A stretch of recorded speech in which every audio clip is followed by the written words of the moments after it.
Salut les dormeurs. Eh bien, à la Courneuve, un fourgon de police qui avait arrêté deux dealers, deux personnes mises en garde à vue, je crois qu'il avait tiré sur un pistolet à grenaille déjà sur les policiers quelque temps avant, ont été attaqués carrément à la K-47, ou à la Kalachnikov, en tout cas avec une arme de guerre. Et alors il paraît que c'est la première fois que ça se passe comme ça, en milieu urbain. Alors on dit, ah là là, terrible, terrorisme en milieu urbain, etc. Et l'admirable Michèle Alliot-Marie, qu'est-ce qu'on se sent protégé depuis qu'elle est ministresse de l'Intérieur, nous dit, nous ne tolérerons pas ce genre d'acte.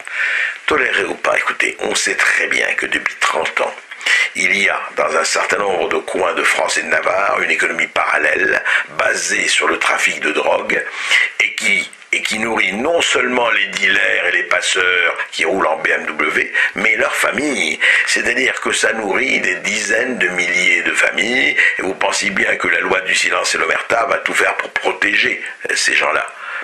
Or, il faut s'attaquer à la racine, il faut quand même savoir ce qu'on veut. Où on veut éradiquer vraiment cette économie parallèle. Et à ce moment-là, on y prend les moyens.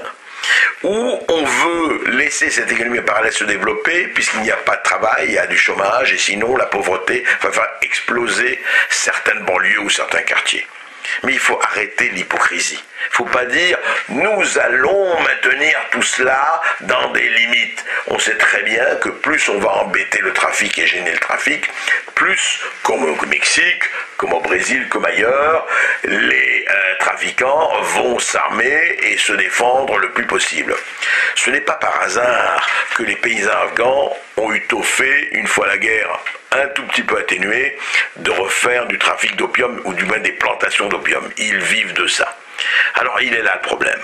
Eh bien, quelqu'un a peut-être la solution. Oui, un parti vient de se présenter pour les élections européennes, c'est le parti Cannabis sans frontières.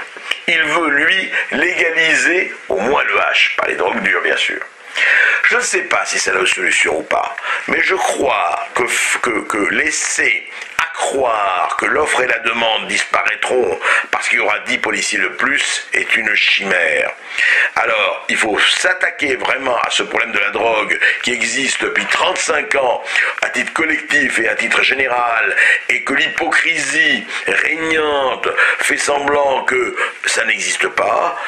Quand on se sera attaqué à ce trafic, peut-être à ce moment-là que la situation s'améliorera. Mais ce n'est pas les administrations d'un ministre de l'Intérieur, quel qu'il soit, qui changeront les choses. Alors les citoyens, réveillez-vous et fumez ou ne fumez pas, mais soyez lucides.